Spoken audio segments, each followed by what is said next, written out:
أما بعد فأعوذ بالله من الشيطان الرجيم. بسم الله الرحمن الرحيم. من عمل صالحا من ذكر أو أنثى وهو مؤمن فلنحيينه حياة طيبة. صدق الله العظيم.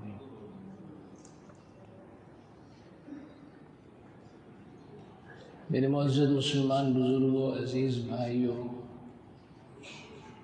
اللہ تعالیٰ نے اس دنیا کو دو چیزوں سے ملا کر بنایا ہے.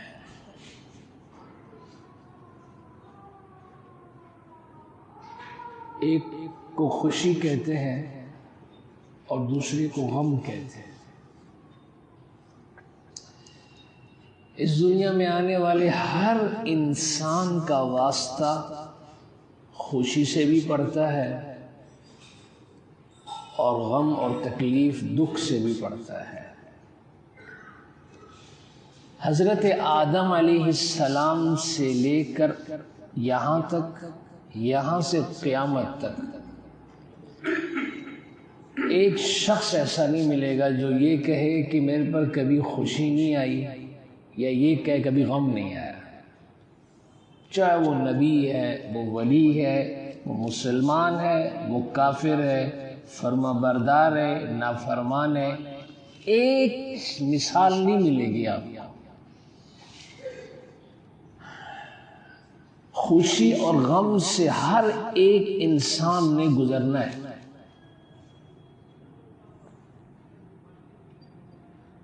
ہاں، جنت ایک ایسی جگہ ہے وہاں غم نہیں ہے، وہاں غم نہیں ہے، غم نام کی چیز ہی نہیں ہے وہاں پہ. یہاں تک آتا ہے کہ اگر ایک شخص اس کے دل میں یہ خیال آئے کاش میرا چہرہ، میری جسم کی بناوٹ ایسی ہونی چاہیے، اللہ فوراً ویسی کر دے گا. کیوں؟ اگر ویسا نہ بنا تو دل میں تھوڑا سا وہ تو رہے گا نا. وہاں یہ بھی نہیں ہوگا. غم نام کی چیز نہیں ہے جنت میں، اور جہنم میں خوشی نہیں. لا يموت فيها ولا يحيا. قرآن کہتے ہیں نہ جینا ہوگا نہ مرنا ہوگا، نہ زندگی ہوگی نہ موت ہوگی. یہاں تو کہتے ہیں نا کہ یار اچھا مر جائے، جان چھٹ جائے، وہاں مر کی بھی جان نہیں چھٹے گی. جسم جلے گا، اللہ نئی جن لگا دیں گے، سر پہ پتھر لگے گا، سر کچلا جائے گا، اللہ دوبارہ درست کر کے دوبارہ سزا کے لیے کھڑا کر دیں گے. یہاں تو کہتے ہیں مر جائیں گے، وہاں مریں گے بھی نہیں نا، کیونکہ موت کو موت آ جائے گی. جب جنتی جنت میں چلے جائیں گے، جہنمی جہنم میں چلے جائیں گے، اللہ ایک مینڈے کی شکل میں موت کو بھی ختم کر دیں گے کہ یہ موت تھی، آج اس کو بھی موت آ گئی ہے. کیا مطلب؟ آج کے بعد کوئی مرے گا نہیں، ہمیشہ زندہ رہیں گے. حضور علیہ الصلوۃ والسلام نے فرمایا اس منظر کو دیکھ کے خوشی سے اگر کوئی مرتا تو جنتی مر جاتے. ان کے لیے بڑی خوشی ہوگی نا کہ بس اب جنت سے نکالے نہیں جائیں گے، اب موت نہیں آئے گی. اور غم کی وجہ سے کوئی مرتا تو جہنمی مر جاتے، لیکن وہ نہیں مریں گے اس لیے کہ موت کو موت آ گئی ہے. میرے عزیز بھائیوں، دنیا میں دونوں چیزیں بس اگر کوئی مسلمان ان دو چیزوں کو سمجھ جائے، ہماری زندگی سنبھل جائے گی. آج زندگی کیوں نہیں سنبھل رہی ہماری؟ اچھا خاصا حاجی، دیندار، نمازی، پرہیزی، تکلیف، غم، پریشانی، دکھ میں ایسے الفاظ استعمال کرتا ہے جو نہیں کرنے چاہیے اس کو. اور عام طور پہ ہمارے ہاں کیا کہا جاتا ہے؟ لوگ کہتے ہیں جی ہم تو نماز بھی پڑھتے ہیں، صدقہ بھی دیتے ہیں، خیرات بھی کرتے ہیں، پھر بھی تکلیفیں، پھر بھی پریشانیاں ہیں، پھر بھی بیماریاں ہیں. ہم تو نماز بھی پڑھتے ہیں پھر بھی تکلیفیں. تو کیا اللہ کے نبی نماز نہیں پڑھتے تھے؟ حضور علیہ السلام صدقہ خیرات نہیں کرتے تھے؟ وہ تو اللہ کے نبی نماز کی نیت باندھی، نماز چھوڑ دی، گھر چلے گئے، واپس آ گئے. صحابہ نے پوچھا یا رسول اللہ خیر تو تھی؟ کہ گھر میں کچھ پیسے رکھے تھے، نماز میں خیال آ گیا. فرمایا حضور میرے گھر میں پیسے ہوں اور میں نماز پڑھوں؟ فرمایا یہ سمجھ میں نہیں آ رہا تھا، اس لیے نماز توڑ کے وہ پیسے بھی اللہ کے راہ میں دے کے پھر نماز شروع کی میں نے. اللہ کے نبی صدقہ نہیں کرتے تھے، نماز نہیں پڑھتے تھے.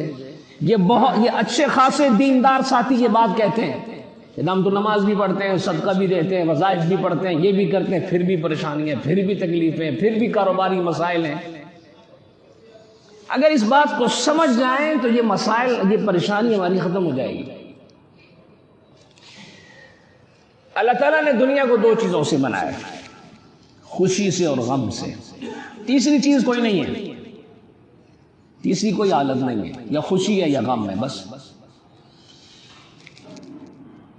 لیکن غم زیادہ ہے دنیا میں. قاری محمد طیب قاسمی رحمۃ اللہ علیہ فرماتے ہیں دنیا میں غم زیادہ ہے. ابھی آپ جتنے ساتھی بیٹھے ہیں ابھی لسٹ بنائیں کہ خوشیاں کتنی اور غم کتنے ہیں. تو غم، تکلیف، پریشانی، اس کی فہرست زیادہ ہو گیا. سب بنا لیں، چاہے نمازی ہیں چاہے حاجی ہیں، جو بھی ہیں سب. دنیا میں تکلیفیں زیادہ ہیں. کیوں؟ اللہ کے نبی نے کیا فرمایا؟ الدنیا سجن المؤمن و جنت الکافر. دنیا مومن کے لیے قید خانہ ہے.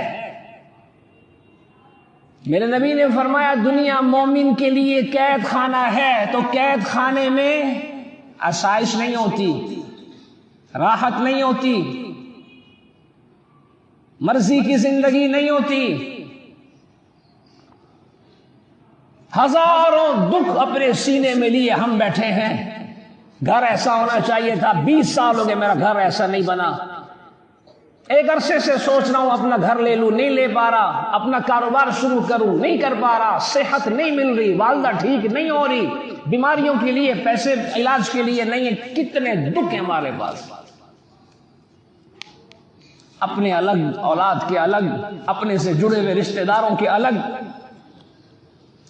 دنیا میں تکلیفیں زیادہ ہے، دکھ زیادہ ہے. بس مسلمان اس کو دیکھیں نا، ہم نے اس بات کو سمجھا نہیں، دین کو سمجھا نہیں، دین سنا نہیں، دین کی طرف آئے نہیں. نقصان کیا ہوا؟ تکلیفوں میں، پریشانیوں میں ہم حوصلہ ہمارا ٹوٹ جاتا ہے.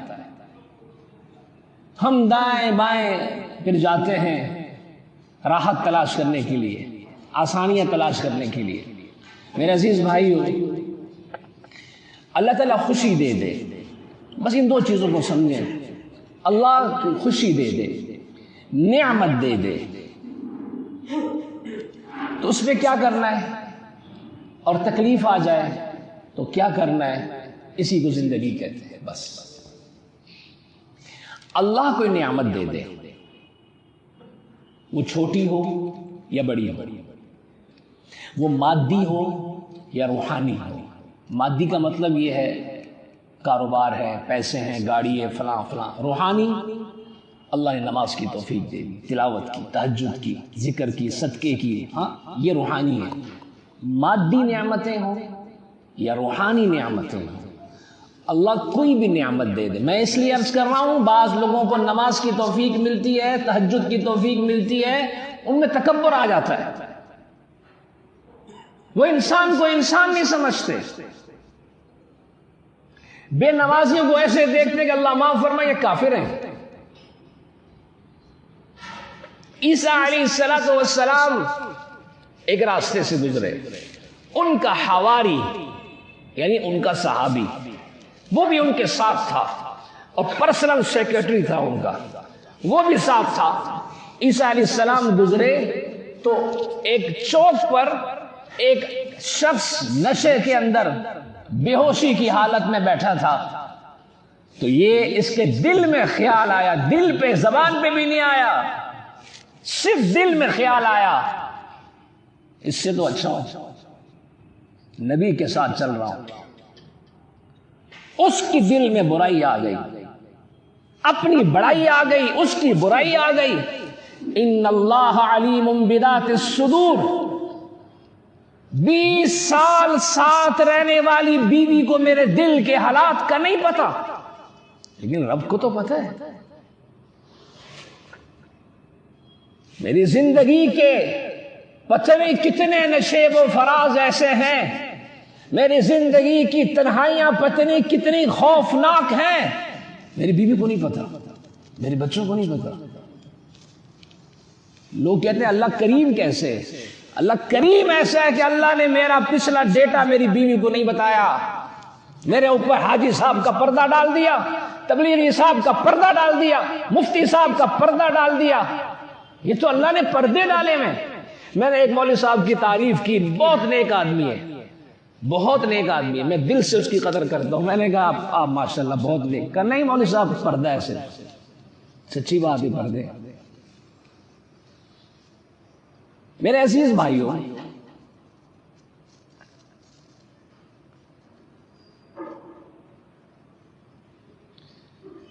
اس شخص کے دل میں اپنی بڑائی آ گئی، میں تو نمازی ہوں، نبی کے ساتھ چلتا ہوں، دین کا کام کرتا ہوں، یہ چرسی ہے کسی کام کا نہیں ہے، پتہ نہیں کیا اس کے دل میں۔ اسی وقت عیسیٰ علیہ السلام پہ وحی نازل ہو گئی، اللہ نے فرمایا اس سے کہو تمہاری ساری پچھلی نیکیاں ختم، اور اس سے کہو تمہارے سارے پچھلے گناہ معاف، اور ان دونوں سے کہے کہ دوبارہ ایک سے گنتی شروع کرو۔ یہ کون ہوتا ہے کہ میرے بندے سے متعلق دل میں برائی لے کر آئے؟ اچھا ہے گندا ہے، بندہ تو میرا ہے، اس کو کس نے اختیار دیا میرے بندے سے متعلق اعتراض کرنے کا؟ میرے عزیز بھائیوں، بچہ جب اس کے جسم پہ گندگی لگ جاتی ہے، باپ بھی چھوڑ دیتا ہے، سگا باپ نہیں اٹھاتا، بھائی بہن بھی نہیں اٹھاتے۔ جب بچے پہ گندگی لگ جائے، چھوٹے بچے پر، ماں اٹھاتی ہے، ماں اٹھاتی ہے، اس کی گندگی کو صاف کرتی ہے، اس کو صاف ستھرا لباس پہناتی ہے، اس میں خوشبو لگاتی ہے، پھر اس کو تیار کر کے شوہر کے حوالے کرتی ہے، بچوں کے حوالے کرتی ہے۔ ماں گندے بچے سے اتنی محبت کرتی ہے، رب تو کئی ماؤں سے زیادہ اپنے بندے سے محبت کرتا ہے۔ ماں اپنے بندے کی گندگی کو برداشت نہیں کرتی، اپنے بچے کی گندگی کو برداشت نہیں کرتی، رب کیسے برداشت کرتا؟ ایک بزرگ سے کسی نے پوچھا اللہ کی نظر نیک آدمی پہ ہوتی ہے یا گناہگار پہ ہوتی ہے؟ اللہ کی نظریں نیک پہ ہوتی ہیں یا گناہگار پہ ہوتی ہیں؟ وہ بزرگ کہنے لگے یہ تو مجھے نہیں پتا کس پہ ہوتی ہیں، لیکن میں ایک کام کرتا ہوں دھاگے کا، دھاگے سے کپڑا بناتا ہوں تو دھاگا چلتا ہے نا، پرانے زمانے والا دھاگا چلتا تھا، تو جہاں سے دھاگا ٹوٹ جاتا ہے تو میں اس کو گٹھان لگاتا ہوں، جب تک وہ دھاگا چلتا رہتا ہے تو میری نظر اس گٹھان کے اوپر ہوتی ہے، کہیں یہ دوبارہ ٹوٹ نہ جائے، دوبارہ کھل نہ جائے۔ جو دھاگا صحیح ہوتا ہے اس پہ میری نظر نہیں ہوتی، وہ جو ٹوٹ چکا ہوتا ہے ایک دفعہ میری نظر اس پہ ہوتی ہے۔ مجھے بھی یہی لگتا ہے کہ اللہ کی نظر بھی اپنے ان بندوں پر ہوتی ہیں جو ٹوٹ جاتے ہیں پھر جڑ جاتے ہیں، ٹوٹ جاتے ہیں۔ لگتا ہے ایسا اللہ کی نظر اپنے گناہگار بندوں پہ زیادہ ہوتی ہے۔ گھر میں 3 بچے ہوں نا، 2 ٹھیک ہوں، نمازی ہوں، کام بھی کرتے ہوں، کاروبار بھی کرتے ہوں، ایک تھوڑا سا پریشان کرتا ہو، ایک بچہ اگر پریشان کرتا ہو، نہ کاروبار نہ اٹھنا بیٹھنا اس کا صحیح ہو، تو ماں باپ کو فکر کس کی ہوتی ہے؟ اس کی زیادہ ہوتی ہے۔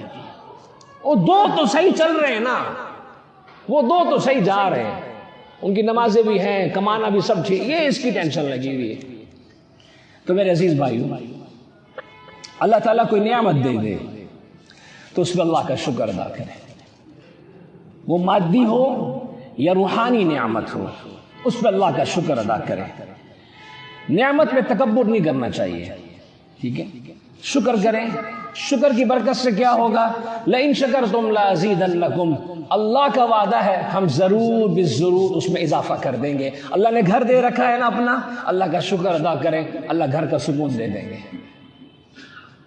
گھر کا مل جانا یہ کوئی بڑی بات نہیں ہے، گھر کا مل جانا کوئی بڑی بات نہیں، اصل گھر کا سکون ہے، اصل گھر کا سکون۔ گھر بڑا اچھا ہے، آج آپ دیکھیں نا اعلان ہوتا ہے پرسکون سوسائٹیاں بنا دی ہم نے، شہر سے باہر، کراچی سے باہر پرسکون سوسائٹیاں۔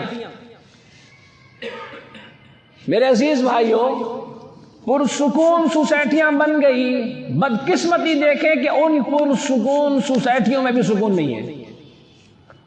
مجھے بتائیں جس گھر میں میاں بیوی کی لڑائی ہو میں اس کو پرسکون کیسے کہہ دوں؟ جس گھر میں بچے باپ سے اونچی آواز میں بات کرے میں اس کو پرسکون گھر کیسے کہہ دوں؟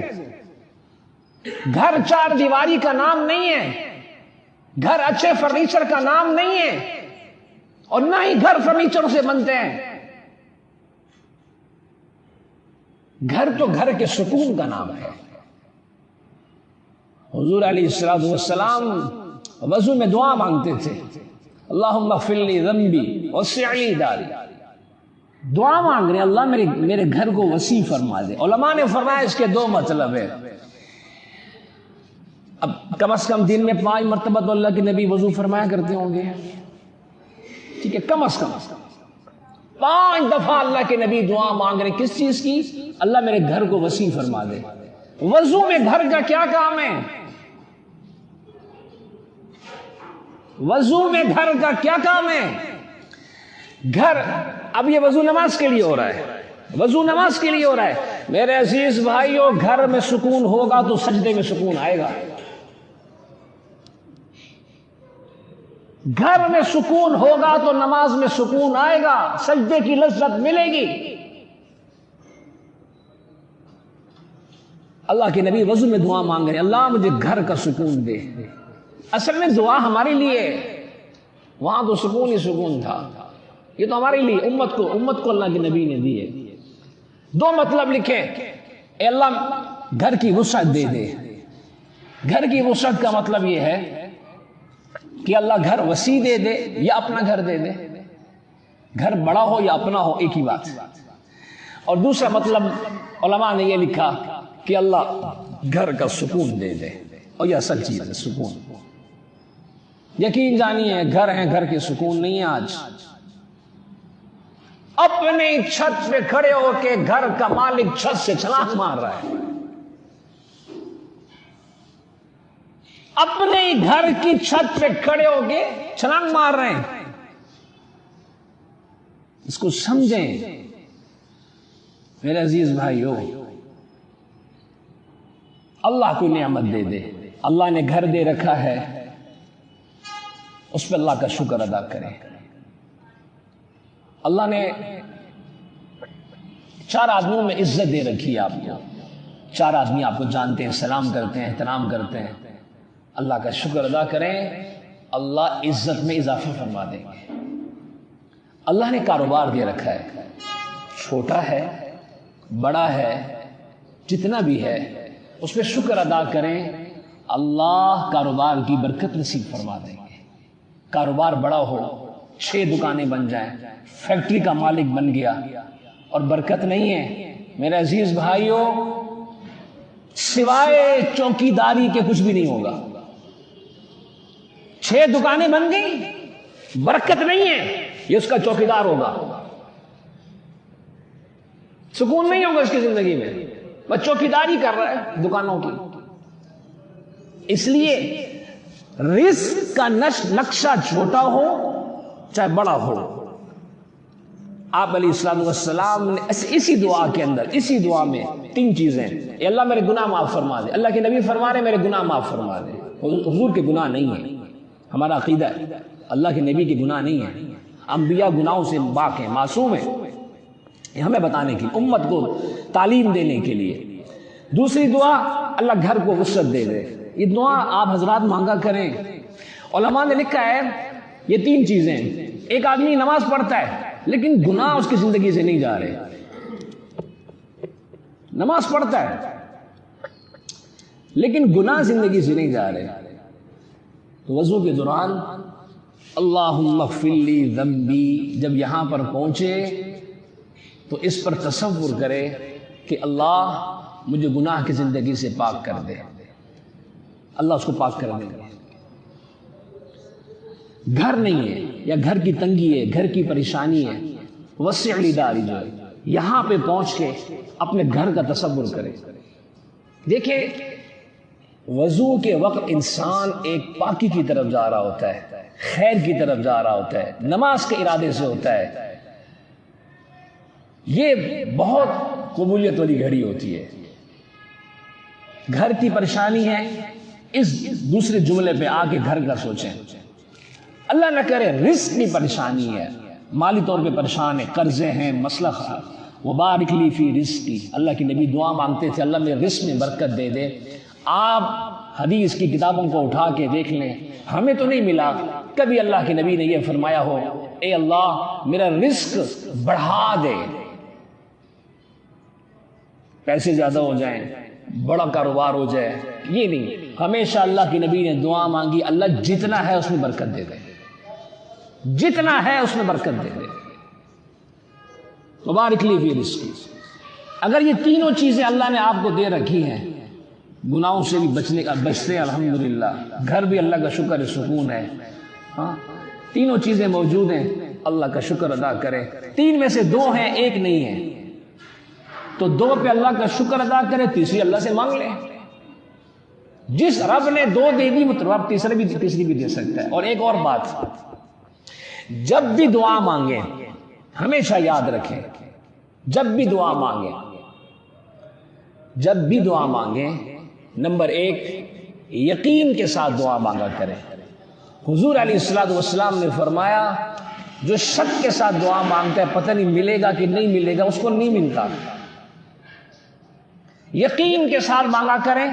نمبر ایک میں اللہ سے جو مانگ رہا ہوں وہ اللہ کے خزانے میں موجود ہے. پہلی بات, میں جو اللہ سے مانگ رہا ہوں صحت, اولاد کی فرما برداری, گھر کا سکون, رزق کی برکت, رشتہ داروں کی لڑائی کا خاتمہ, یہ سب اللہ کے خزانے میں موجود ہے. دعا مانگتے وقت نمبر ایک اس یقین کے ساتھ مانگا کرے جو مانگ رہا ہوں اللہ کے خزانے میں موجود ہے. آپ مجھ سے مانگے, میں آپ سے مانگوں, ممکن ہے جو چیز مانگی میرے پاس نہ ہو, لیکن اللہ کے خزانے میں تو ہے نا. نمبر ایک. نمبر دو, جو چیز اللہ سے مانگے اس یقین کے ساتھ مانگے کہ اللہ دینے پر بھی قادر ہے. آپ مجھ سے مانگے, ممکن ہے میں دے نہ سکتا ہوں. نمبر تین, اللہ سے جو مانگے اس یقین کے ساتھ مانگے کہ اللہ رب العالمین دیتے ہوئے خوشی محسوس کرتے ہیں. مجھ سے آپ مانگے شاید میں ایک دفعہ دے دوں, دوسری مرتبہ نہیں دوں گا, اور اللہ رب العالمین سے جو آدمی جتنا زیادہ مانگتا ہے اللہ اس کو خوش ہوتے ہیں. اس یقین کے ساتھ مانگے. تو میرے عزیز بھائیو بات لمبی ہوتی جا رہی ہے, تو حضور علیہ الصلوۃ والسلام نے فرمایا اللہ کو نعمت دے دے اس پہ شکر کرے, اس میں شکر کرے, چاہے وہ دینی نعمت ہو, مادی نعمت ہو, کسی بھی صورت میں ہو, اللہ اس کی برکتیں, اس کی راحتیں, اس کا لطف نصیب فرما دیں گے. جو بھی چیز ہے اللہ اس کا مزہ نصیب فرما دیں گے. اولاد ہے اللہ کا شکر ادا کریں, اللہ اولاد کو آنکھوں کی ٹھنڈک بنا دیں گے, اولاد کو فرما بردار بنا دیں گے. اللہ معاف فرمائے, اولاد کی تکلیف آنکھوں میں تنکا چلا جائے اتنی تکلیف نہیں ہوتی جتنی نافرمان بیٹے کو دیکھ کے ہوتی ہے. ہاں, اور اس کے لیے اولاد کے لیے دعا مانگا کریں. جس کو اللہ نے اولاد دے رکھی ہے اس پہ لازم ہے نماز کے بعد, ہر نماز کے بعد ربنا هب لنا من ازواجنا وذریاتنا قرۃ اعین وجعلنا للمتقین اماما. اللہ کے لیے یہ ایک آیت یاد کر لے زمانے. میں اردو میں مانگوں گا تو ٹھیک ہے, اللہ سننے والا ہے, اللہ ہر زبان میں سنتا ہے, لیکن قرآن کی زبان سے دعا مانگے گا اس کی برکتیں نصیب ہوں گی. قرآن تو وہ کتاب ہے نا, اللہ نے تورات زبور انجیل کی تلاوت نہیں کی ہے, قرآن کی پہلے اللہ نے خود تلاوت کی ہے. تو یہ دعا یاد کریں سارے ساتھ. علماء نے لکھا ہے اگر والدین یہ دعا مانگتے رہے تب بھی بچے بگڑ گئے تو فرمایا اللہ نے اس دعا کے اندر اتنی تاثیر رکھی ہے، اگر بچے بگڑ بھی گئے تو مرنے سے پہلے اللہ دوبارہ بچوں کو راستے پہ لے کر آئیں گے۔ یہ اتنی شاندار دعا ہے، کوئی لمبے چوڑے وظائف پڑھنے کی ضرورت نہیں ہے، قرآن کی بتائی ہوئی دعا ہے، اس دعا کو مانگا کریں۔ اس میں بیوی کے لیے بھی دعا ہے، بچوں کے لیے بھی دعا ہے۔ میرے عزیز بھائیوں، اللہ کو نعمت دے دے اس پہ شکر کرنا ہے، اس پہ تکبر نہیں کرنا۔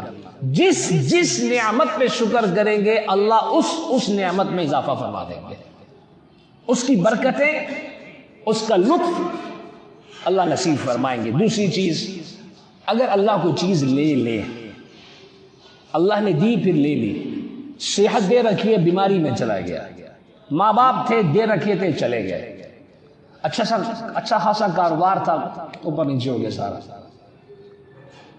کوئی بھی نعمت اللہ لے اس میں کیا کرنا ہے؟ صبر کرنا ہے۔ بس صبر مانگنا نہیں ہے کبھی بھی، کبھی دعا میں یہ نہیں کہ اللہ مجھے صبر والی زندگی دے، مجھے صبر کی توفیق دے، نہ، اس کا مطلب یہ ہے کہ اللہ مجھے پریشان کر، اللہ مجھے تکلیف دے تاکہ میں صبر کروں۔ صبر مانگنا نہیں ہے، صبر کرنے والی چیز ہے۔ آ جائے کوئی پریشانی پھر صبر کریں، اگر کوئی تکلیف آ جائے تو میرے عزیز بھائیو بس صبر کریں۔ تکلیف کا آنا اس بات کی علامت نہیں ہے کہ اللہ ہم سے ناراض ہے۔ حضور علیہ الصلوۃ والسلام نے فرمایا سب سے زیادہ تکلیفیں، آزمائشیں، دکھ، پریشانیاں انبیاء پر آتی ہیں، نبیوں پہ سب سے زیادہ پریشانی آتی ہے۔ اور حضور علیہ الصلوۃ والسلام نے فرمایا نبیوں میں سے بھی 1,23,999 انبیاء، ان میں سے آپ نے فرمایا مجھ محمد پہ سب نبیوں سے زیادہ پریشانی آئی ہے صلی اللہ علیہ وسلم۔ اس سے کیا پتہ چلا؟ جس پر پریشانی آ جائے اس کا مطلب یہ نہیں کہ وہ نیک نہیں ہے۔ تکلیف کا آنا اس بات کی علامت نہیں ہے۔ اللہ کے نبی نے فرمایا سب سے زیادہ تکلیفیں میرے اوپر آئی ہیں۔ حضرت فاطمہ فرماتی ہیں رضی اللہ تعالی عنہا، میرے ابا پہ جو پریشانی آئی ہیں اگر پہاڑ پہ آتی پہاڑ ریزہ ریزہ ہو جاتے ہیں، اگر یہ دن کے اوپر پریشانی آتی دن رات میں تبدیل ہو جاتا۔ برداشت نہ کر سکتا پریشانیوں کو، لیکن اللہ کے نبی نے کیسے برداشت کیا۔ اور میرے عزیز بھائیوں ایک بات اور عرض کرتا ہوں، پریشانیاں، تکلیفیں، دکھ، آزمائشیں وہی آدمی برداشت کر سکتا ہے جس کا دل مضبوط ہو، اور دل مضبوط ہوتا ہے دین کے ذریعے سے، نیکی کے ذریعے سے۔ اگر آپ کا تعلق اللہ سے نہیں ہے، آپ کی زندگی میں سجدے نہیں ہیں، دعا نہیں ہے، تلاوت ذکر نہیں ہے، اگر تو عبادات میں اگر کمزور ہیں، یہاں پریشانی آئے گی اسی وقت آپ ڈپریشن میں چلے جائیں گے۔ اگر تکلیفوں اور پریشانیوں میں ہم مضبوط رہنا چاہتے ہیں تو اس کے لیے اللہ کے ساتھ تعلق مضبوط ہو۔ نیک آدمی پہ پریشانی، دیکھیں میں مثال دیتا ہوں، آپ نے دیکھا نا وہ واٹر پروف گھڑی ہوتی ہے، اس کا مطلب کیا ہوتا ہے؟ پانی لگتا ہے جاتا نہیں ہے۔ بم پروف گاڑی ہوتی ہے، اس کے اوپر دھماکہ ہوتا ہے، حادثہ ہوتا ہے، لیکن اندر بیٹھے ہوئے آدمی کو کوئی نشان نہیں آتا، کوئی تکلیف نہیں پہنچتی۔ جیسے واٹر پروف گھڑی ہوتی ہے، پانی ٹکراتا ہے جاتا نہیں ہے۔ بم پروف گاڑی ہوتی ہے، ٹکراتے ہیں اندر نقصان نہیں ہوتا۔ اللہ دین کی برکت سے، نیکی کی برکت سے اپنے بندوں کے دلوں کو غم پروف بنا دیتے ہیں، غم پروف بنا دیتے ہیں۔ غم پروف کیا ہوتا ہے؟ تکلیف آتی ہے ٹکرا کے چلی جاتی ہے، بندے کو ڈپریشن میں لے کے جاتی ہے۔ بچوں کی پریشانی آئی، رشتہ داروں کی بھی آئی، کاروباری بھی آئی، ٹکرائی اس کے ساتھ، ٹکراتی ہے۔ میں یہ بات اس لیے سمجھا رہا ہوں کہ بعض ساتھی کہتے ہیں یہ تو بڑا نمازی آدمی، نیک آدمی، اس کو کیوں پریشانیاں آ رہی ہیں؟ یہ بات اکثر لوگوں کے دماغ میں ہے، اس کو نکال دیں۔ لوگ کہتے ہیں یہ تو مولوی صاحب، امام صاحب، ان پہ کیوں پریشانیاں آ رہی ہیں؟ اب ہمارے نبی پر پریشانیاں آئی ہیں، میرے نبی کی بیٹیوں کو طلاق ہوئی، میرے نبی کو پتھر مارے گئے طائف کی وادیوں میں، میرے نبی احد کے پہاڑ میں زخمی ہو رہے ہیں، کیا کچھ میرے نبی کے ساتھ نہیں ہوا؟ ہم کسی کو تکلیف میں دیکھتے ہیں، ہم کیا کہتے ہیں؟ پتہ نہیں یار یہ کس عذاب کے اندر ہے، کس پریشانی میں، کس گناہ کی سزا میں۔ نہیں بھائی، اور کسی کی بلڈنگ کو دیکھ کے، اس کی گاڑی کو دیکھ کے، اس کے اسٹیٹس کو دیکھ کے، اس کے بچوں کے مہنگے مہنگے اسکولوں میں جاتے ہوئے دیکھ کے ہم کیا کہتے ہیں؟ اللہ بڑا راضی ہے یار اس سے۔ ہم لوگوں کی دولت کو دیکھ کے فیصلہ کیا کرتے ہیں؟ اللہ اس سے راضی ہے۔ وہ نماز ایک بھی نہیں پڑھتا، سود کا کاروبار ہے اس کا، حرام کھاتا ہے، بلڈنگ اتنی بڑی کھڑی کہ اس کے اوپر لکھتا ہے ذالک فضل اللہ یؤتی من یشاء، اللہ کا فضل ہے۔ سود کے پیسوں سے بلڈنگ کھڑی کر دی، کہتا اللہ کا فضل ہے۔ ہم لوگوں کے حرام کے پیسوں کو دیکھ کر فیصلے کیا کرتے ہیں؟ اللہ بڑا راضی ہے۔ اور قرآن کیا کہتا ہے؟ فَلَمَّا نَسُوا مَا ذُكِّرُوا بِهِ فَتَحْنَا عَلَيْهِمْ أَبْوَابَ كُلِّ شَيْءٍ۔ اللہ فرماتے ہیں جو ہمیں چھوڑ جاتے ہیں، ہمارے ذکر کو چھوڑ دیتے ہیں، ہمارے سے دور ہو جاتے ہیں، ہم سزا کیا دیتے ہیں؟ ہم سزا یہ دیتے ہیں ان کے اوپر دولت کے، پیسوں کے دروازے کھول دیتے ہیں ان کے اوپر۔ اللہ کہہ رہے میں سزا دے رہا ہوں، ہم کہہ رہے نہیں اللہ وہ راضی ہے اس سے۔ کسی کی پریشانی کو دیکھ کے، غربت کو دیکھ کے یہ مت سمجھا کریں کہ اللہ اس سے ناراض ہے۔ جتنی غربت، خدا کی قسم جتنی اللہ کے نبی نے گزاری ہے شاید پوری امت اتنی نہیں گزاری ہے۔ آپ مجھے بتائیں کسی نے پیڑ پتھر باندھے ہوں آپ میں سے، آپ کے رشتہ داروں میں کبھی سنا ہو آپ نے؟ کبھی سنا؟ اما عائشہ فرماتی ہے ایک چاند، دوسرا چاند، تیسرا چاند آ گیا، ہمارے گھر میں چولہا نہیں جلا۔ اب مجھے بتائیں کسی کی تکلیفوں کو دیکھ کے مت ہم یہ فیصلہ کیا کریں کہ اللہ ان سے ناراض ہے، اور کسی کو خوشیوں کو دیکھ کے ہم یہ مت فیصلہ کیا کریں کہ اللہ ان سے بڑا راضی ہے۔ ہاں اللہ نے دولت دے رکھی ہے، پیسہ دے رکھا ہے، لیکن اللہ نے اپنا تعلق دے رکھا ہے، سجدہ دے رکھا ہے، نیکی دے رکھی ہے، اس پہ ہمیں فخر کرنا چاہیے۔ دیکھو پیسہ بھی ہے، دکان بھی ہے، دولت بھی ہے، لیکن نماز نہیں چھوڑتا، حرام نہیں کھاتا، خیال کرتا ہے انسانوں کا، رشتہ داروں کا، اس پر اس کی تعریف کرنی چاہیے۔ ہر پیسے والی کی تعریف نہیں کرنی چاہیے۔ بس میرے عزیز بھائیوں، میری گفتگو ختم۔ دو باتیں میں نے عرض کی ہیں۔ اللہ کو خوشی دے دے تو اس میں کیا کرنا ہے؟ شکر کرنا ہے۔ شکر اتنی بہترین نیکی ہے۔ حدیث میں آتا ہے جنت میں عبادت نہیں ہے، جنت میں یہ نماز نہیں ہے، نہ مسجد ہوگی، نہ مسجدی کمیٹیاں ہوں گی، کچھ بھی نہیں ہوگا، مسئلہ نہ مسجد ہوگی، کچھ بھی نہیں ہوگا، نماز، تسبیح، یہ سب کچھ یہیں پہ ہوگا۔ جنت میں عبادت نہیں ہے، جنت میں عبادت بالکل نہیں ہے، لیکن ایک عبادت ہے، اور وہ کون سی ہے؟ وہ شکر کی عبادت ہے۔ اور وہ بھی کیسے ہوگی؟ جیسے ہم سانس لیتے ہیں نا، تو سانس لیتے ہوئے ہمیں اس کے لیے محنت نہیں کرنی پڑتی۔ یہ میں نے ہاتھ اٹھایا نا، مجھے محنت کرنی پڑی اس کے لیے، اٹھانا، سانس کے لیے کوئی محنت، وہ خود ہی چل رہا ہے، آ رہا ہے، جا رہا ہے۔ سانس کے ساتھ، انسان کے سانس کے ساتھ شکر بھی چلے گا۔ ظاہری بات ہے، آدمی کہیں باہر گھومنے جاتا ہے، دیکھتا ہے یار وہ چیز اچھی ہے، وہ اچھی ہے، وہ اچھی ہے، خود بخود کہتا ہے ماشاءاللہ ماشاءاللہ۔ جنت کی نعمتیں دیکھتے وہ کہے گا یا اللہ تیرا شکر ہے، ہمیں جنت میں بھیج دیا۔ ہر وقت شکر، اس کے ساتھ شکر پڑے گا نہیں الحمدللہ الحمدللہ، یہ اس طرح نہیں، سانس کے ساتھ چلے گا۔ علماء فرماتے ہیں اللہ جنت کا شکر اس کو دیں گے جس کو دنیا میں شکر کی عادت ہوگی۔ جنت کا شکر اس کو ملے گا جس کو دنیا میں شکر کی عادت ہوگی۔ شکر کریں، ڈپریشن سے نکل جائیں گے ڈپریشن سے۔ جتنا ہے بس اس پہ شکر ادا کریں۔